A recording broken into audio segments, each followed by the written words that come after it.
Ever feel like your apartment has a mind of its own? For John, the quiet superintendent of the old Blackwood building, this wasn't just a feeling. It was a terrifying reality. The story starts with apartment 4B. For years, it sat empty, a dark spot in the otherwise bustling building. But then, tenants started moving in, and just as quickly, they started disappearing. First, it was Mr. Abernathy, a quiet old man. Then, the Millers, a young couple full of life. They'd move in, and a few weeks later, they'd be gone. No forwarding address, no goodbyes, just raced. John noticed the pattern. He'd find personal belongings left behind, a half-read book, a single shoe, a child's forgotten toy. It was like they vanished mid-step. The other residents whispered about curses and ghosts, but John was a man of logic. There had to be an explanation. His investigation always led him back to 4B. The air around the apartment was always colder, the silence heavier. He'd put his ear to the door and hear nothing. Not the usual creaks of an old building, but a deep, unnerving stillness. Then Maya moved in, a young artist, bright and full of dreams, her colorful paintings a stark contrast to the building's gloom. John felt a protective instinct he hadn't felt in years. He warned her in his own subtle way. "This building has its quirks," he'd say, "especially this floor." But Maya just smiled, unfazed. One evening, Maya called him, her voice trembling. "John, there's a sound, a wet, dragging sound coming from the walls." John's blood ran cold. He knew that sound. He rushed to 4B. The door was ajar. Inside, the apartment was different. The walls seemed to pulse with a faint dark light. A thick, black ichor oozed from the floorboards, forming tendrils that snaked towards Maya, who was frozen in terror in the middle of the room. A living, breathing entity that fed on its inhabitants. The air thickened, smelling of damp earth and decay. The whispers John had ignored for years now screamed in his mind, the voices of the lost tenants, their fear and despair echoing in the room. John saw it, then, a pulsating mass of shadow and despair coalescing in the corner of the room, its form shifting, consuming the light. It had been growing, feeding, becoming stronger with each soul it consumed. He had to act. Grabbing an old fire axe from the hall, John charged. He wasn't just fighting for Maya. He was fighting for everyone the building had taken. He swung the axe, not at the walls, but at the heart of the building's infrastructure, the ancient, gnarled plumbing and electrical conduits that seemed to act as the creature's veins and arteries. He hacked at the pipes, and the creature shrieked. A sound that wasn't physical, but psychic. A wave of pure agony that buckled John's knees. Black sludge erupted from the severed pipes, lashing out at him. The walls groaned, the floor buckled, and the very foundation of the building seemed to scream in protest. He yelled at Maya to run, and with one final, desperate swing, he plunged the axe into a central junction box, sending a shower of sparks into the dark I-core.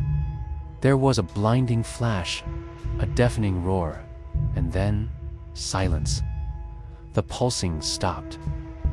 The oppressive atmosphere lifted, replaced by the simple smell of dust and old wood.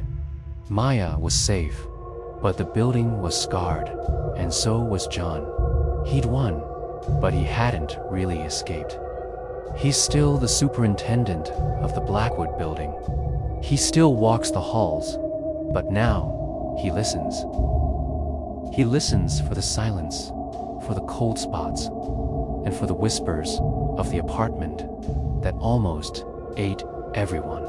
Because he knows that in the darkest corners of the world, some doors are better left unopened, and some rooms are better left empty.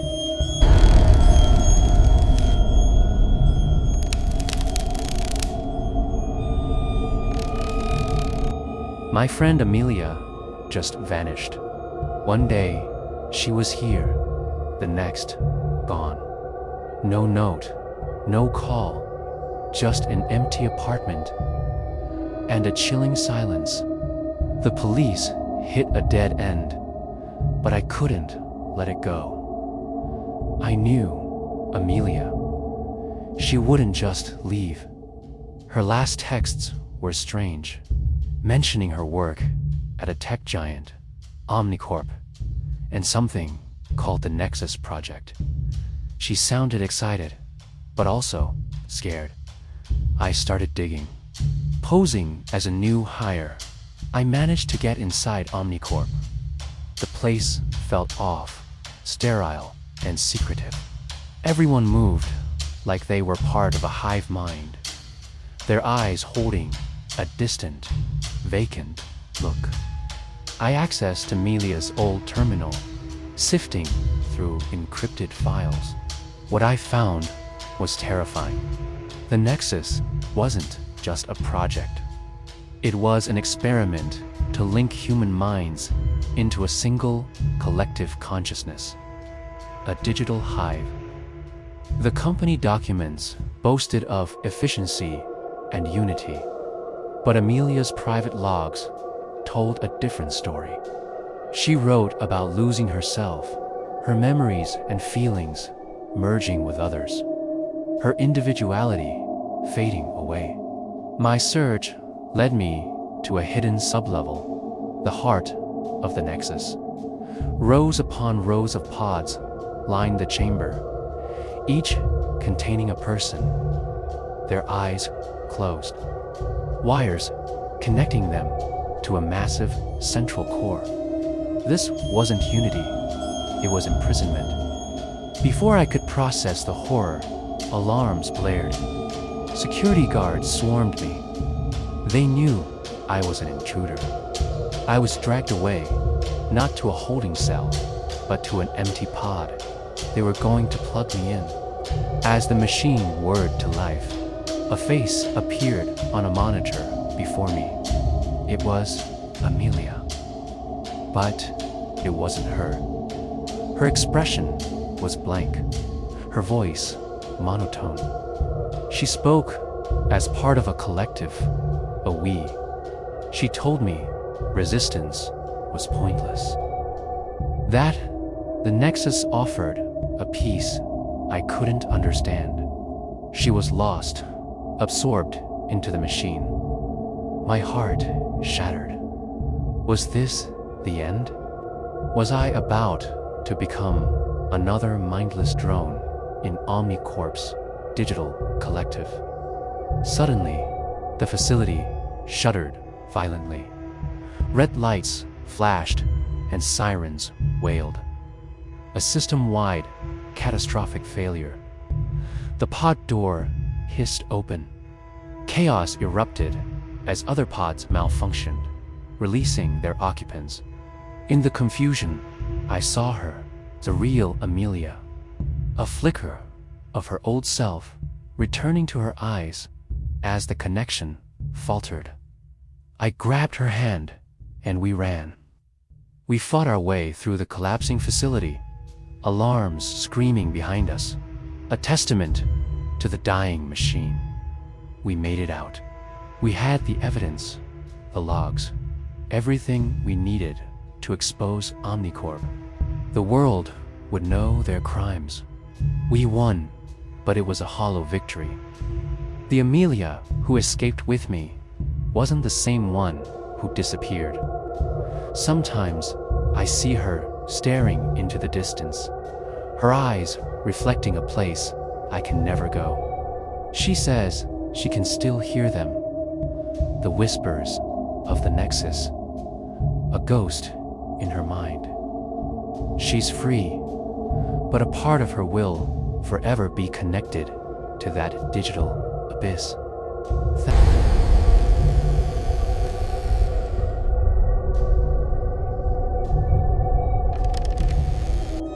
The apartment was silent in a way that felt unnatural, not peaceful, not calm, heavy. The curtains were drawn tight over the only window, but a thin blade of light still cut through the fabric. Dust floated through it, slow and lazy, like it had nowhere else to go. Elias stood there, watching it, holding his breath, without realizing he was doing it. 5 years, that's how long he'd lived in this place. Every day had followed the same pattern. Wake up, go to work, come home, sleep. Nothing ever changed until tonight. The air felt wrong. Not cold, not warm. It vibrated, a low hum that pressed gently against himself. It wasn't. T almost convinced himself it was T there at all. He turned away from the window and walked into the kitchen. The linoleum floor was cold beneath his bare feet. The refrigerator hummed softly, the most normal sound in the entire apartment. He poured himself a glass of milk. His hand shook just slightly, enough to disturb the surface. He stared at it, confused. There was no reason for it. It was just another Tuesday night. Then he heard it, scratching, slow, deliberate, like fingernails dragged across wood. Elias froze. The glass hovered halfway to his lips before he slowly lowered it back onto the counter. The sound stopped. His heart slammed against his chest. Old pipes. He told himself, the building, settling. He'd lived here long enough to know every sound this place made. But this was different. He stepped into the hallway. The spare room door stood at the end, closed like it always was. He never used that room. It was just storage, old books, boxes, things he didn't care about anymore. The scratching started again, louder right behind that door. A cold shiver ran down his spine. "Hello," he said. The word sounded wrong, coming out of his mouth. The scratching stopped. Silence. Then, a dull thump, like something heavy hitting the floor. Elias swallowed and stepped closer. His fingers closed around the doorknob. Cold metal. He turned it slowly. The door creaked open. Darkness poured out. The blinds were shut tight. The air smelled old paper, dust, something sweet and metallic. He flipped the light switch. The bulb flickered, buzzed, then came alive. Nothing was disturbed. Boxes stacked neatly, furniture untouched. Then he saw the stain, dark red, soaking into the white carpet. Small, but unmistakable wet. He knelt. The smell intensified, blood, warm to warm. He backed away, his heart racing. The room was silent, except for the buzzing light and his own breathing. A whisper brushed past his ear. He spun around. Nothing. He slammed the door shut and leaned against it, gasping. The apartment didn't feel empty anymore. It felt aware. He tried to eat, tried to drink. Couldn't. Every instinct screamed that something was wrong. He went back. Inside the spare room, he noticed a faint trail pressed into the carpet. Like something had been dragged, it led to the old chest in the corner, his grandmother's chest. The lid was cracked open. The smell became unbearable inside a bundle wrapped in a faded floral sheet. A pale hand rested outside it. The fingers twitched. A low moan filled the room. Something inside the chest moved. A woman pulled herself out. Her body was thin, wrong. Her eyes were black. "You found me," she whispered. She said she had been forgotten, locked away, that the locket around his neck belonged to her. When she touched him, it burned like ice. Her fingers closed around his throat. The chain snapped. Darkness swallowed him. He woke on the floor. No blood, no smell. The chest was empty. The stain was gone. Only one thing was missing. His locket. He ran into the hallway. She stood there, beautiful, alive, wearing it. "Thank you," she said softly, "for freeing me." Then she reached for him. The landlord came the next morning. The apartment was empty. In the spare room, he found the locket on the floor. Then he heard scratching from inside the chest. Thanks for watching.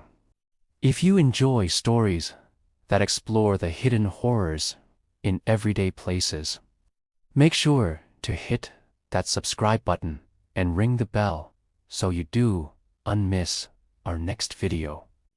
See you next time.